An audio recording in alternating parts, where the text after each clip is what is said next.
Hello everyone, गेजन success point में आपका स्वागत है। आज हम करेंगे 11th अकाउंटेंसी का चैप्टर 11। चैप्टर का नाम है कैश बुक। इस चैप्टर का आज हमारा 5th लेक्चर है। 5th लेक्चर के अंदर आज हम करेंगे, आज का हमारा टॉपिक रहेगा double column cash book with some transaction. कुछ ऐसी ट्रांजेक्शन है जिनको हम डबल कॉलम कैश बुक के साथ करेंगे। यानी कि इसकी एंट्री तो हमने कर ली थी, जो इम्पोर्टेंट ट्रांजैक्शन थी वो एंट्री वाले चैप्टर में। जो ट्रांजैक्शन आज हम करेंगे, इनकी एंट्री कैसे की जाती है, इसके वीडियो का लिंक मैं इस वीडियो के अंदर दे दूंगी डिस्क्रिप्शन में। वहां से आप एंट्री देखकर आराम से सीख सकते हैं। उसकी पोस्टिंग भी सिखा दूंगी अभी आपको। तो मेरे चैनल पे सब्जेक्ट वाइज प्लेलिस्ट बनी हुई है, आप वो प्लेलिस्ट देख सकते हैं और अपना कंप्लीट सिलेबस कर सकते हो। जिस तरह से क्लास में करवाया जाता है, सेम उसी तरीके से मैं कंप्लीट सिलेबस को कवर कर रही हूँ। ये नहीं है कि एक चैप्टर में इजी टॉपिक है वो बना दिए, जो मुश्किल है छोड़ दिए। मैं दो क्वेश्चन छोड़ के तीसरा क्वेश्चन इस तरह से करवा रही हूँ। जो टिपिकल या हम कहते हैं कि मुश्किल पॉइंट होते हैं, वो मैं सारे कवर करने की कोशिश कर रही हूँ। तो चलो हम वीडियो स्टार्ट करते हैं अपना लेक्चर आज का। तो आप मेरे चैनल को लाइक शेयर और सब्सक्राइब कर दे। देखो सब्सक्राइब का बटन नीचे है, साथ में बेल आइकन है वो भी प्रेस कर दे, ताकि जो भी नोटिफिकेशन होगा आपको तुरंत मिल जाएगा। तो आज की हम करते हैं some important transaction. Double column cash book तो करनी है, ऐसी कैश बुक जिसमें बैंक कॉलम और कैश कॉलम दोनों हो। पर सम ट्रांजेक्शन यानी कि ऐसी ट्रांजेक्शन जो बैंक, कैश और किसी से भी इंक्लूड ना हो, उनसे रिलेटेड भी हो और ना भी हो। तो अगर ऐसी ट्रांजेक्शन आ जाती है तो हम किस तरह से कैश बुक बनाएंगे। तो कौन कौन सी हमारी इंपॉर्टेंट ट्रांजेक्शन होगी आज के लेक्चर की। सबसे पहली है निजी प्रयोग के लिए रुपया निकालना। निजी प्रयोग यानी amount withdraw for personal use. क्या होता है, जब पर्सनल यूज के लिए रुपया निकालते हैं तो उसको हम कहते हैं ड्रॉइंग। अब ये रुपया दो जगह से निकाला जा सकता है। एक तो निकाला जा सकता है ऑफिस से, ठीक है, और दूसरा निकाल सकते हो आप अपने बैंक अकाउंट से, ठीक है। अगर ऑफिस से निकालते हो तो आप क्या करोगे, कैश ही निकलेगा आपका, ठीक है। और अगर बैंक से निकालते हो तो आपका बैंक अकाउंट कम हो जाएगा, वहां पर आपका बैंक कॉलम जो है वो क्रेडिट होगा, क्योंकि वहां पे बैंक अकाउंट कम होगा, ऑफिस में ऑफिस का कम होगा तो वहां कैश कम होगा, ठीक है। तो इस तरह से हम इसकी पोस्टिंग करेंगे। क्रेडिट साइड में होगी ये कैश बुक की। अगर ऑफिस से निकाले हैं तो कैश कॉलम में डालेंगे, अगर बैंक से निकाले हैं तो बैंक कॉलम में पोस्टिंग होगी। सेकंड पॉइंट हमारा आता है चेक का बेचान करना, बेच देना, यानी कि endorsement of cheque. Endorsement of cheque का मतलब है, जैसे कि ए जो पर्सन है, इसके पास कोई चेक है, ए और बी की कोई डीलिंग है, ठीक है। तो ए के पास चेक है, ए को बी 10,000 रुपए पेमेंट करने हैं, और इसको मान लेते हैं ई से चेक मिला, ई ने इसको चेक दिया है एक, ठीक है। अब ये ए जो है चेक किसको दे देता है, बी को दे देता है। इस तरह से ए को ई से चेक मिला है, और अगर यही वाला चेक वो बी को दे देता है तो इसको कहते हैं इंडोर्समेंट ऑफ चेक। यानी कि ए को 10,000 रुपए इससे लेने थे तो ई ने 10,000 का चेक दे दिया, ठीक है। सेम अमाउंट बी जो है, बी को भी किससे लेनी थी, ए से लेनी थी। तो ए ने क्या किया, इसको कैश देने की बजाय जो इसके पास चेक ई से आया था, वो चेक पड़ा था, वो ऑलरेडी सीधा का सीधा उठाकर चेक दे दिया। तो अगर इस तरह से कोई पर्सन मिला हुआ, किसी दूसरे पर्सन से मिला हुआ चेक अगर किसी आगे थर्ड पर्सन को दे देता है, जिनका कोई डीलिंग होती है उसके बदले में, तो उसको कहते हैं endorsement of a cheque. Bank charges क्या होता है, बैंक चार्जेस वो होता है जो बैंक अपनी सर्विसेज के बदले में हमारे से लेता है। फॉर एग्जांपल ये कैसे होता है, जैसे कि आपका एसएमएस आता है बैंक से, तो बैंक उसका चार्ज लेता है। और जैसे कि बैंक ओवरड्राफ्ट है, उस पे इंटरेस्ट लेता है बैंक। कुल मिला के हम कह सकते हैं बैंक कोई भी सर्विस हमें प्रोवाइड करेगा तो उसके बदले में चार्ज लेगा, और वो चार्ज जो है बैंक हमारे से घर से मांगने नहीं आएंगे, बल्कि वो हमारे अकाउंट में से ही डेबिट कर लेंगे, यानी कि हमारे अकाउंट में से ही डिडक्ट कर लेंगे। तो इसको, ये क्या है, आपका एक्सपेंसेस है आपके लिए। तो आप अपने कैश बुक में बैंक कॉलम में क्रेडिट साइड में पोस्टिंग करोगे। इसके बाद हमारा आता है 4th नंबर का पॉइंट, अनादृत चेक पर बैंक द्वारा व्यय लेना। अनादृत वो होता है डिसऑनर्ड हो जाना, चेक, मान लेते हो आपने बैंक में चेक डिपॉजिट करवाया है, वो चेक हो सकता है कटा फटा हो, ओवर राइटिंग हो, तो बैंक ऐसे चेक जिसपे ओवर राइटिंग हो या कोई कटा हो या फटा हो, तो ऐसे चेक को बैंक एक्सेप्ट नहीं करता। तो बैंक क्या कर देता है, उसको रिजेक्ट करने को अपने इस बैंकिंग टर्म में क्या कहा जाता है, डिसऑनर्ड चेक कहा जाता है, अनादृत। तो डिसऑनर्ड चेक जो है बैंक करेगा, तो बैंक क्या करेगा, बैंक ने उसको चेक किया, उस पर टाइम लगाया, तो बैंक ने सर्विस दी है हमें, तो बैंक क्या करेगा, उस पर कुछ चार्ज लगा देगा। फॉर एग्जाम्पल मान लेते हैं आपका 5000 का चेक था, तो बैंक ने चार्ज लगा दिया, मान लेते हैं चार्ज 20 रुपीज लगा दिया, तो अब आपका ये चेक नेक्स्ट टाइम आप पे करोगे तो कितने का हो जाएगा, 5020 रुपीज का चेक हो जाएगा। क्योंकि ये जो है ये चार्जेस है, ये आप को ही पे करने पड़ेंगे, क्योंकि बैंक ने आपको सर्विस दी, आपका चेक जो है क्लियर करने के लिए देखा, तब आपकी गलती थी कि आपने फटा हुआ दे दिया, तो बैंक चार्ज लगा देती है। मैंने 20 रुपीज लगाया है, कुछ भी हो सकता है, अलग अलग बैंक का अलग अलग चार्जेस भी होता है। तो इसके बाद आता है 5th नंबर पे आता है हमारा पॉइंट जो है, ग्राहक द्वारा सीधे बैंक में रुपए जमा करवाना। Amount direct deposit by customer into our bank.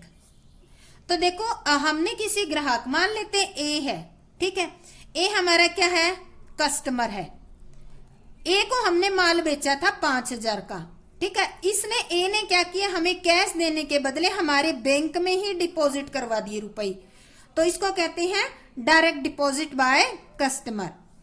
इसके बाद है बैंक इंटरेस्ट। अब देखो अगर आप बैंक से कुछ रुपया लेते हैं, जैसे बैंक ओवरड्राफ्ट, ठीक है, ओवरड्राफ्ट होता है क्या है, ये पिछले लेक्चर में हो चुका है, यानी कि आपके डिपॉजिट से जितने ज्यादा रुपए का आप चेक क्लियर करवाते हो, तो जितने ज्यादा रुपए आपने या बैंक से जितने रुपए लिए हैं आपने तुरंत आपका इमीडिएट चेक पास करवाने के लिए, तो उस अमाउंट पे बैंक क्या करेगा, आपसे इंटरेस्ट लेगा। मान लेते हैं, और ये किस पे होती है, ये करंट अकाउंट पे ही एप्लीकेबल होता है और किसी अकाउंट पे एप्लीकेबल नहीं होता।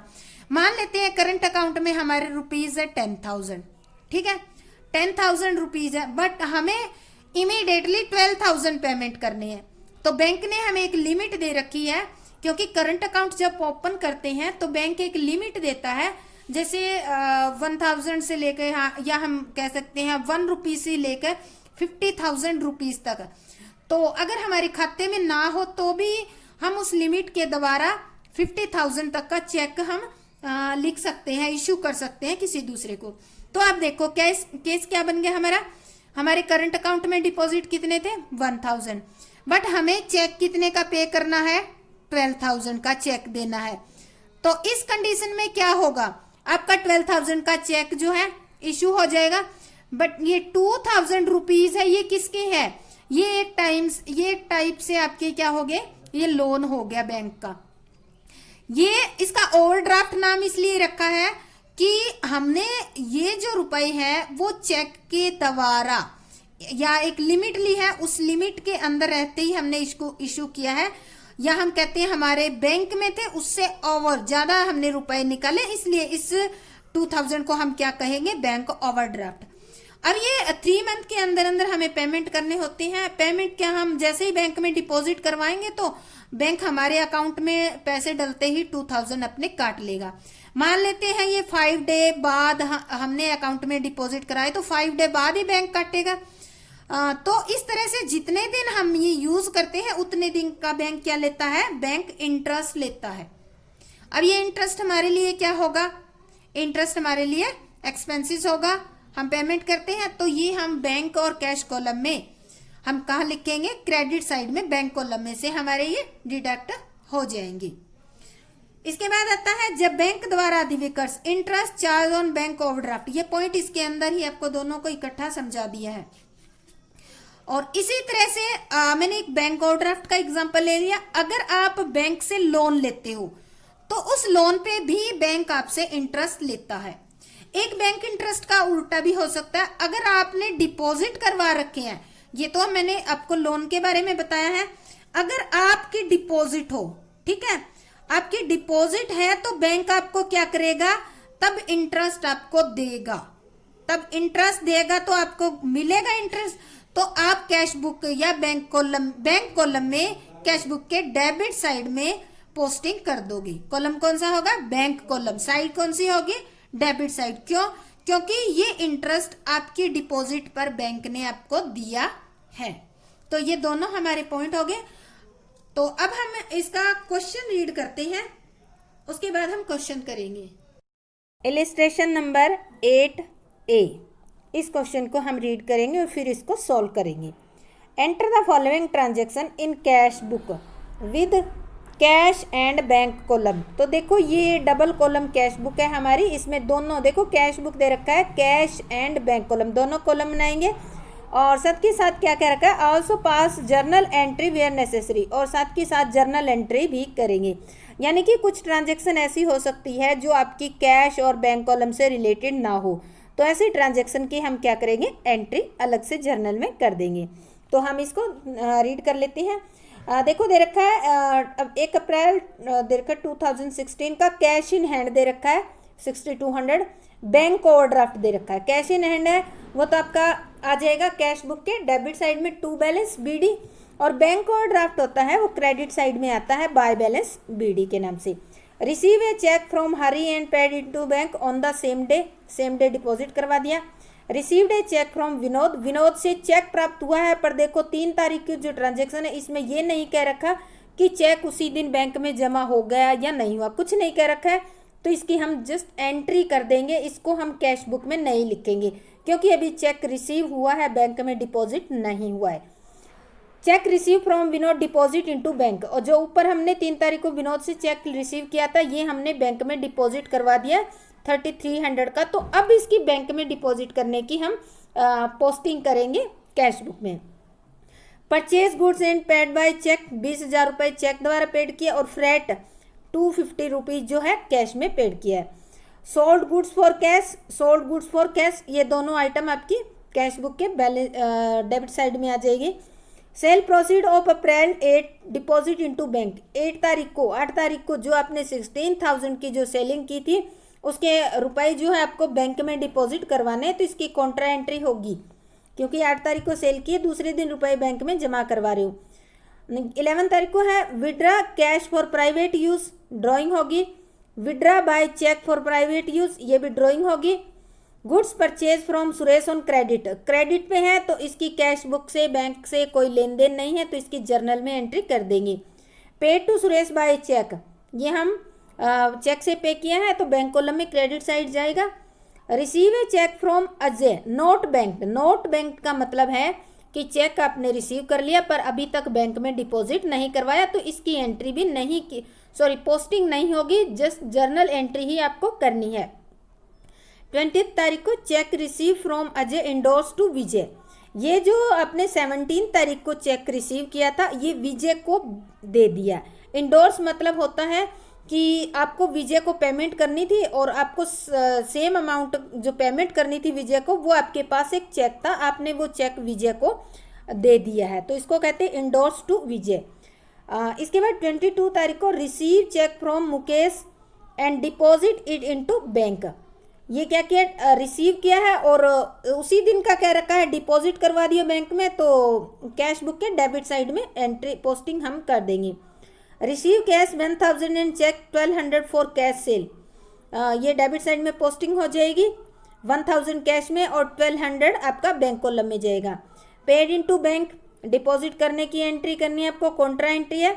26 तारीख को receive a cheque from Prem and sent it to bank immediately, ये क्या किया आपने? चेक रिसीव किया है प्रेम से और उसको उसी दिन बैंक में डिपॉजिट करवा दिया। 28 तारीख को bank notified the Prem cheque has been dishonoured, bank cheque ₹20 on this cheque, देखो जो प्रेम से चेक मिला था वो हमने बैंक में डिपॉजिट करवाया था, उसमें कोई गड़बड़ थी यानी कि डिसऑनर हो गया, हो सकता है कटा फटा ओवर राइटिंग वाला कैसा भी हो सकता है। तो बैंक ने क्या किया, अपना जो सर्विस दी है उसके लिए बैंक ने 20 रुपीज़ क्या लगा दिया? चार्ज लगा दिया। तो अब जो है हमने डिपॉजिट किया तो चेक कितने का था? 4150 रुपीज़ का था, अब चेक कितने का हो जाएगा? यानी कि 20 रुपीज़ इसके अंदर चार्ज और ऐड हो जाएगा, तो ये 70 रुपीज़ का हो जाएगा, 4170 का हो जाएगा। Kishore deposit directly in our bank account, Kishore जो है हमारे कस्टमर है, उसने डायरेक्टली डिपॉजिट करवा दिए, तो ये कैश बुक के डेबिट साइड में पोस्टिंग कर देंगे बैंक कॉलम में। नेक्स्ट है 30 तारीख को दे रखा है, bank has charge 60 rupees for bank charge and interest on bank overdraft. Bank ने चार्ज किए 60 रुपीज़, तो और बैंक ओवरड्राफ्ट पे जो है 720 चार्ज है। तो ये क्या है, ये चार्ज है बैंक हमारे जो बैंक का कॉलम होता है, या हम कहते हैं बैंक अकाउंट है, उसी में से ही पैसे काट लेता है। जैसे आपने देखा होगा कि जब बैंक जो एसएमएस हमें भेजती है, तो हमारे एसएमएस के चार्ज है वो हमारे अकाउंट में से डिडक्ट हो जाते हैं। सेम उसी तरह से इस तरह का कोई इंटरेस्ट कोई चार्ज होता है तो अकाउंट में से ही कट जाता है, वहीं से ही डेबिट हो जाता है। तो हम क्या करेंगे, इसकी पोस्टिंग कर देंगे क्रेडिट साइड में कैश बुक के। तो ये हमारा क्वेश्चन था, इसको अब हम करेंगे अपनी कॉपी के अंदर।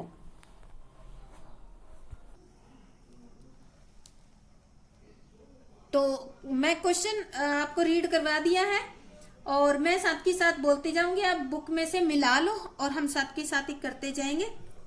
और कुछ पोस्टिंग हमारी कैश बुक में होगी और जिन ट्रांजैक्शन की पोस्टिंग नहीं होगी कैश बुक में, उसके लिए हमने एक तैयार कर लिया है लेजर का परफॉर्मा। इसमें हम एंट्री करेंगे, यहाँ एंट्री ये 2016 का है, तो यहाँ पर हम एंट्री करेंगे। तो सबसे पहले देखो हमारा ये है ईयर हमारा दे रखा है 2016, तारीख हमारी 1 अप्रैल से स्टार्ट होगा। तो 1 अप्रैल को दे रखा है cash in hand, cash in hand दे रखा है। तो आपको पता ही है कि कैश जो कॉलम होता है उसका हमेशा डेबिट बैलेंस होता है, तो हम लिखेंगे टू बैलेंस बीडी, कितने 60-200, ये हमने लिख दिया। बट आगे दे रखा है bank overdraft, bank overdraft bank का कोई भी बैलेंस हो सकता है, डेबिट भी हो सकता है, क्रेडिट। अगर क्रेडिट होगा तो ये बैंक ओवरड्राफ्ट के नाम से दिया होगा, तो उसको आपको क्रेडिट साइड में पोस्टिंग करनी पड़ेगी। तो यहां हम लिखेंगे बाय बैलेंस बीडी, कौन से कॉलम में लिखेंगे, बैंक कॉलम में, क्योंकि बैंक का ही है ना ये क्रेडिट बैलेंस। तो 18,500 ये बैंक ओवरड्राफ्ट हमने क्रेडिट साइड में पोस्टिंग कर दिया। नेक्स्ट आता है receive a cheque from Hari and paid it into bank on the same day. 1300 का चेक हमने हरी से रिसीव किया और बैंक में हमने क्या किया, इसको डिपॉजिट करवा दिया। तो ये 2 तारीख को है, तो हम पोस्टिंग करेंगे डेबिट साइड में टू हरी। कौन सी साइड करें, कौन से कॉलम में करेंगे, बैंक कॉलम में करेंगे। क्यों, क्योंकि उसी दिन बैंक में डिपॉजिट हो चुका है। नेक्स्ट आपकी एंट्री है receive a cheque from Vinod, Vinod से हमने चेक रिसीव किया है 3300 का। बट इसके बारे में ये नहीं दे रखा कि आपका जो चेक है सेम डे डिपॉजिट हो गया, नहीं दे रखा। तो हम क्या करेंगे, हम अपने यहाँ जर्नल है ये हमारा, इस जर्नल के अंदर एंट्री कर लेंगे। एंट्री क्या करेंगे, तारीख कौन सी हमारी 3 अप्रैल दे रखी है, तो हम एंट्री करेंगे इसकी cheque in hand, cheque in hand account debit to, किससे मिला है चेक, विनोद से मिला है, तो हम यहां लिख देंगे 3300। तो ये चेक यहां नरेशन लिखना मत भूलना, चेक रिसीव्ड फ्रॉम विनोद। तो इस तरह से हम देखो इसमें इस एंट्री, इसकी जर्नल में एंट्री हमने इसलिए की है क्योंकि इस एंट्री के अंदर देखो ना ही तो कोई बैंक कॉलम है ना ही कोई कैश कॉलम है, तो हम इसमें कैश बुक में अपनी पोस्टिंग नहीं कर सकते, इसलिए हमने इसकी जर्नल में एंट्री कर दी है। तो ये 3 तारीख को था।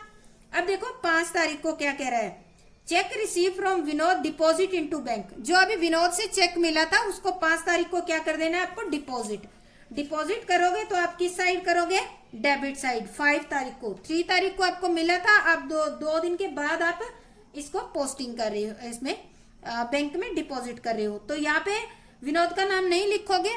अब आपके हाथ में चेक आ चुका है तो आप लिखोगे cheque in hand, cheque in hand कितने रुपए का है, 3300 रुपीज का है, तो हम बैंक कॉलम में इसको डिपॉजिट कर देंगे। नेक्स्ट है 5 तारीख को यह purchase goods and paid by cheque, purchase की है 20,000 की और चेक से पेमेंट की है, और इसके साथ ही फ्रेट पेड इन कैश और 250 रुपीज का आपने क्या किया, फ्रेट पेड किया है। तो 5 तारीख को देखो क्रेडिट साइड में, 5 तारीख को बाय परचेज करेंगे हम, बाय परचेज आपने 20,000 का चेक से पेमेंट की है, तो क्या बैंक कॉलम में लिखोगे और यहां लिखोगे आप। इसके बाद फ्रेट भी आया था, by freight, by freight account, ये कैश में दे रखा है 250, तो आप कैश में ही लिखोगे, 250 बैंक में नहीं लिखोगे। नेक्स्ट आता है आपका 6 तारीख को है सोल्ड गुड्स फॉर कैश, ये 12,220 रुपीज नगद में है, तो कैश आया है आपके पास, तो पोस्टिंग कर दोगे to cash account, cash column में करोगे आप इसको, बैंक कॉलम में नहीं, क्योंकि अभी तक ये बैंक में डिपॉजिट नहीं करवाई। 8 तारीख को भी same, sold goods for cash, माल आपने सेल किया है 16,000 को, तो आप डेबिट में ही पोस्टिंग कर दोगे कैश कॉलम में 16 तारीख को, ठीक है।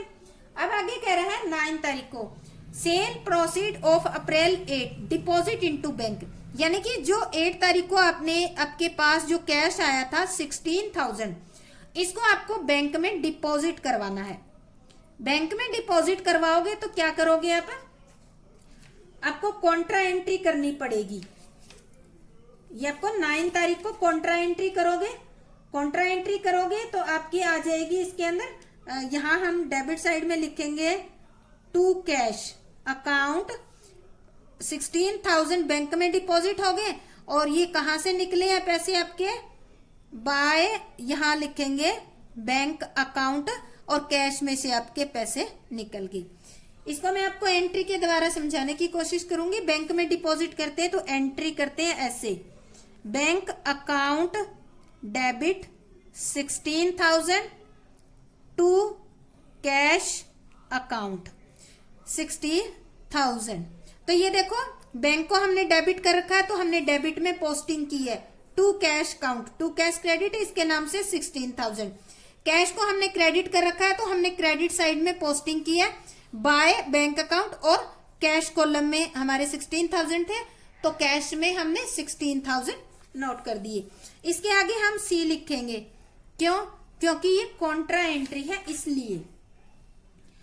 इसके बाद आता है 11 तारीख को withdraw cash for private use, private use के लिए 10 तारीख को आपने पैसे निकाले हैं, तो ये क्या हो जाएगी, आपकी ड्रॉइंग हो जाएगी, तो हम पोस्टिंग करेंगे बाय ड्रॉइंग, ये आपकी दे रखी है 1000 कैश में ही है, तो 1000 आप यहाँ पर नोट कर दोगे। नेक्स्ट दे रखा है 12 तारीख को withdraw by cheque for private use, यहाँ चेक इशू किया है 12 तारीख को दे रखा है, चेक से आपने ड्राइंग की है, तो ये 5,000 है, तो पहले वाली कैश में थी, अब फर्क इतना ही है कि वो चेक दे दिया, तो उसके पैसे कहाँ से कटेंगे, आपके बैंक से कटेंगे, बैंक अकाउंट में से, तो ये 5,000 हम कहाँ दिखाएंगे, बैंक कॉलम में दिखा देंगे। नेक्स्ट आपका आता है 14 तारीख को goods purchase from Suresh on credit. अब देखो सुरेश से हमने माल परचेज किया है बट क्रेडिट पे, तो क्रेडिट पे किया है तो हमारे ना ही तो बैंक और ना ही कैश कॉलम दोनों में कोई पोस्टिंग नहीं होगी, तो हम यहाँ एंट्री करेंगे 14 तारीख को परचेज अकाउंट, जर्नल में एंट्री करेंगे टू, किससे किया है, सुरेश से, कितने रुपए का किया हमने, 2500 का किया है, तो हमने यहां लिख दिया, नरेशन लिखेंगे परचेज ऑन क्रेडिट। तो इस तरह से हम अब देखो इस एंट्री के अंदर आपको दिख रहा होगा ना ही कहीं बैंक कॉलम ना ही कहीं कैश, दोनों ही नहीं है, तो इस कारण से हम कैश बुक में पोस्टिंग नहीं कर सकते, तो हम इसकी जर्नल में एंट्री कर दी है। इसके बाद हमारा आता है ये हो होगी हमारी 14 तारीख को होगी। अब आती है 16 तारीख को। Paid to Suresh by cheque. जो सुरेश था जिससे हमने 2500 का परचेज किया था, उसको अब हम 16 तारीख को आफ्टर 2 डेज हम पेमेंट कर रहे हैं, इसको चेक से पेमेंट कर रही हैं। तो हम लिखेंगे बाय सुरेश अकाउंट कितने रुपीस। अब चेक से पेमेंट कर रहे हैं तो आपके कहाँ से पैसे जाएंगे, बैंक कॉलम में से। तो हमने यहाँ बैंक में लिख दिए, पेमेंट किया हमने क्योंकि परचेज किया था माल। इसके बाद आता है 17 तारीख को। Received a cheque from Ajay not bank. अब देखो अजय जो एक कस्टमर है उससे हमने चेक रिसीव किया है, बट नॉट बैंक लिखा हुआ है। नॉट बैंक का मतलब होता है कि विजय से जो चेक मिला है वो हमारे हाथ में ही है, हमने उसको डिपॉजिट नहीं करवाया है। ठीक है, तो ये 17 तारीख को हम एंट्री करेंगे cheque in hand account debit to. किससे मिला है आपको, अजय से। तो ये कितने का है आपका, 3700 का है, तो हम 3700 का लिख लेंगे। तो यहाँ पे भी देखो इसकी हम अपनी बैंक कॉलम में कहीं पोस्टिंग नहीं कर सकते, बैंक बुक या कैश बुक है इसमें पोस्टिंग नहीं कर सकते, इसलिए इसकी जर्नल में हमने पोस्टिंग कर दी है।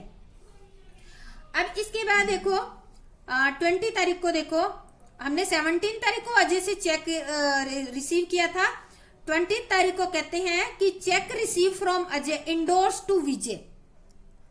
अब देखो जो हमने, ये हमारा बिजनेस है, ठीक है, आप यहाँ पर ये आपका बिजनेस हो गया, ठीक है, ये हमारा बिजनेस है और हमारे पास चेक किसने दिया था, अजय ने दिया था। ठीक है, अजय ने चेक हमें दिया, हमने ये चेक किसको दे दिया, हमने चेक दे दिया विजय को।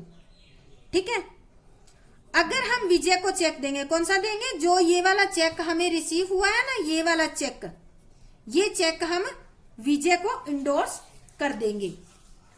तो अब देखो ये चेक हमें, आपको समझ आ गया होगा, अजय से जो चेक मिला था वो हमें यहाँ मिला, हमने उसको विजय को बेच दिया।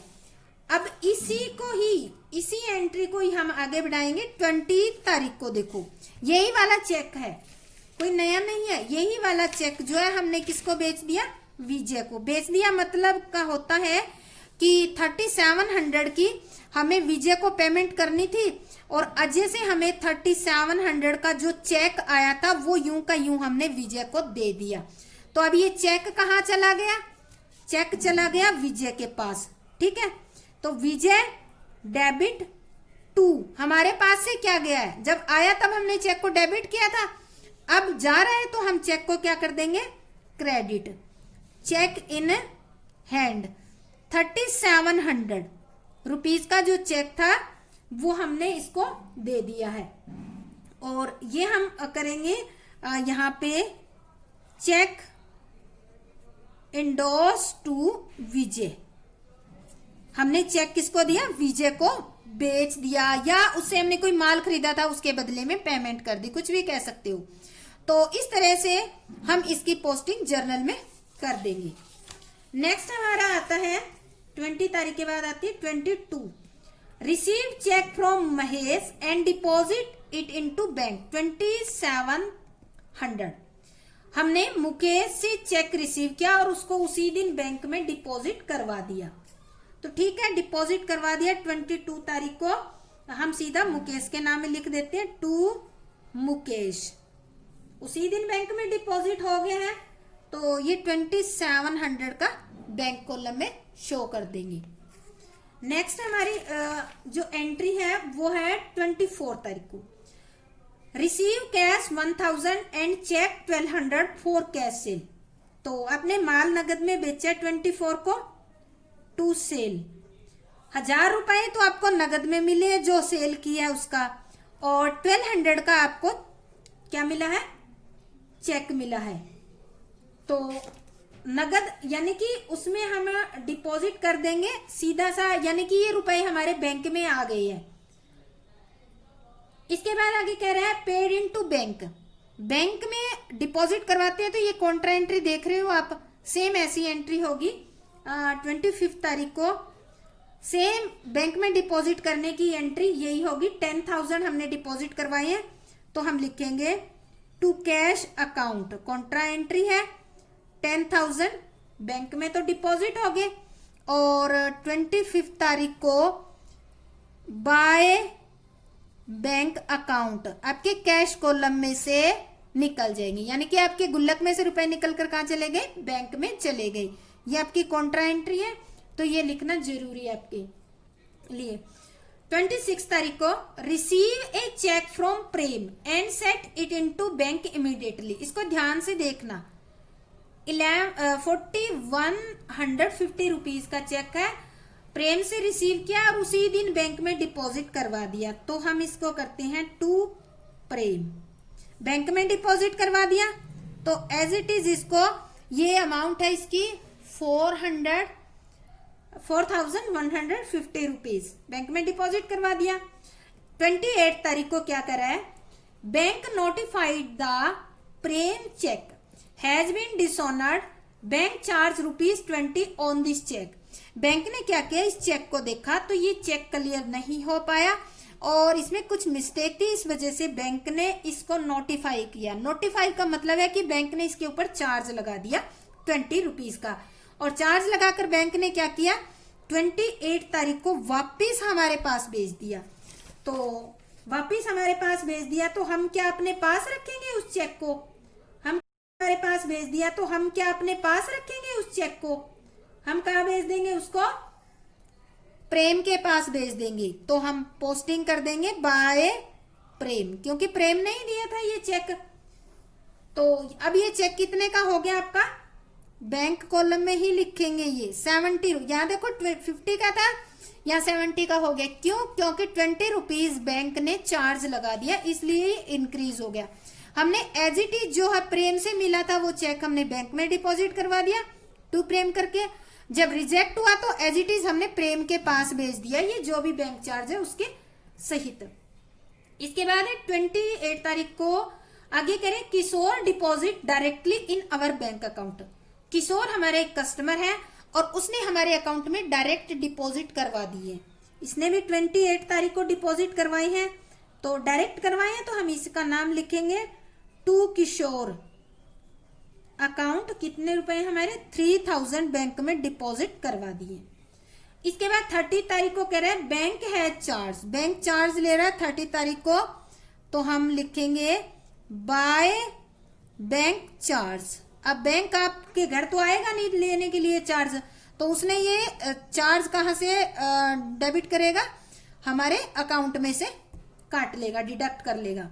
ये तो चार्ज ले लिया। आगे कह रहा है for bank charge and interest on bank overdraft. ऊपर आया है आपके बैंक ओवरड्राफ्ट आया था, ध्यान होगा आपको, इसमें बैंक ने इंटरेस्ट लिया है, तो वो भी कितनी तारीख को, 30 तारीख को। 1 मंथ कंप्लीट हो गया तो ले गई bank interest. Bye interest on bank overdraft कितने रुपए, 720 रुपीज। तो bye interest on bank overdraft 720 rupees हो गया। क्रेडिट साइड में हमारे लिए खर्चा है, पेमेंट होगी एक टाइप से, तो हमने क्रेडिट साइड शो कर दिया। तो देखो हमारी सभी ट्रांजेक्शन जो है कंप्लीट हो गई है। अब हम क्या करेंगे, इसका टोटल करेंगे। तो जैसे कि आपको बताया है टोटल करने का तरीका, सबसे पहले क्या करोगे, हम इसके डेबिट का टोटल करेंगे और क्रेडिट का, ठीक है। सबसे पहले हम ले लेते हैं कैश का टोटल करते हैं। कैश का डेबिट का टोटल करते हैं तो हमारा आता है 35,420 रुपीज, और क्रेडिट का करते हैं तो क्रेडिट का टोटल आता है 27,250 रुपीज आता है। तो जैसे कि आपको दिख रहा है डेबिट साइड ज्यादा है, कितनी ज्यादा है, ये ज्यादा है आपकी 8,150 रुपीज से ज्यादा है। तो डेबिट साइड ज्यादा है, क्रेडिट कम है, तो हम क्रेडिट साइड में लिखेंगे 30, लास्ट अप्रैल की लास्ट तारीख 30 होती है, तो हम यहाँ लिखेंगे बाय बैलेंस CD। तो कितने रुपीज लिख देंगे यहाँ, 8,000, ये देखो ये हो गए 78,170, ये 5 नहीं आएगा, ये आएंगे आपके 8,170। तो हमने ये रुपए यहाँ पर लिख दिए। ठीक है, कैश का हमारा हो गया बराबर। अब कैश का देखो यहाँ टोटल कितना आया था हमारा, टोटल हमने यही किया था। तो कैश कॉलम के एंड में हम यहाँ लिख देते हैं, दोनों के ही बना लेते हैं टोटल के कॉलम। तो इसका हमारा आ गया 35,420 हो गया, और इसका हमने बैलेंस लिख दिया। तो वैसे ही ये इक्वल हो गया इसके, तो ये हमारा आ गया 35,420। ये हो गया हमारा कैश का बैलेंस निकल गया। सेम इसी तरह से हम बैंक का निकालेंगे। अब बैंक का देखो, अब बैंक का निकालेंगे तब बैंक का डेबिट का जो टोटल है वो आता है 41,650। ठीक है, और क्रेडिट का आता है वो आता है 50,950। अब आपको यहां से दिख रहा होगा क्रेडिट साइड का ज्यादा है और डेबिट का कम है। कितना कम है? वो है आपका 9300। ठीक है, तो जो भी साइड कम होती है, जितने रुपए से कम होती है उतने उसमें डालकर इनका टोटल दोनों का इक्वल कर दिया जाता है। अब ये सीडी किसकी निकल रही है? बैंक का जो है क्रेडिट बैलेंस है, तो इसका मतलब अब ये भी ओवरड्राफ्ट ही चल रहा है। तो इसको हम यहां लिखेंगे 30 तारीख को टू बैलेंस सीडी। या तो कुछ नहीं आएगा कैश वाले में, कैश का तो डेबिट बैलेंस था, हमने क्रेडिट साइड लिख दिया, और बैंक का क्रेडिट बैलेंस है तो हम यहाँ डेबिट साइड नोट कर देते हैं। टोटल कितना हो गया? 50,950, और क्रेडिट साइड का ही सेम ये हो गया 50। अब देखो ये हमारा कैश बुक जो है कंप्लीट हो गया, बट हमें नेक्स्ट तारीख में ट्रांसफर करने हैं। यहाँ पे हम लिखते हैं 2016 मई 1 तारीख को, और यहाँ पे भी हम लिखते हैं 2016 मई 1। अब ये देखो जो कैश वाला है वो क्रेडिट साइड में हमने बाय बैलेंस सीडी लिख रखा है, तो इसको हम इधर लाएंगे डेबिट साइड और लिखेंगे टू बैलेंस बीडी। कितने अमाउंट है? 8170 रुपीज। तो कैश कॉलम में ही लिखना है आपको, कैश वाला ध्यान रखना है, कभी आप बैंक में लिख दो। ये हो गया हमारा, इसका कुछ भी नहीं है। इसके बाद देखो बैंक का हमने क्या लिखा था? 30 तारीख को बैलेंस शीट डेबिट साइड में लिखी है 9300, तो इसको 1 तारीख को हम लिखेंगे बाय बैलेंस बीडी। ये क्या है? आपका बैंक ओवरड्राफ्ट है। यहां लिखेंगे बैंक कॉलम में 9300 रुपीज। तो इस तरह से हमारा ये जो लेक्चर है ये कंप्लीट हो गया है, और ये डबल कॉलम कैश बुक हमारी आज की कंप्लीट हो गई है। तो अगर इसमें कोई डाउट आए तो आप दोबारा से पीछे वाले लेक्चर दोबारा देख लेना, ताकि आपको अच्छी तरीके से समझ आ जाए।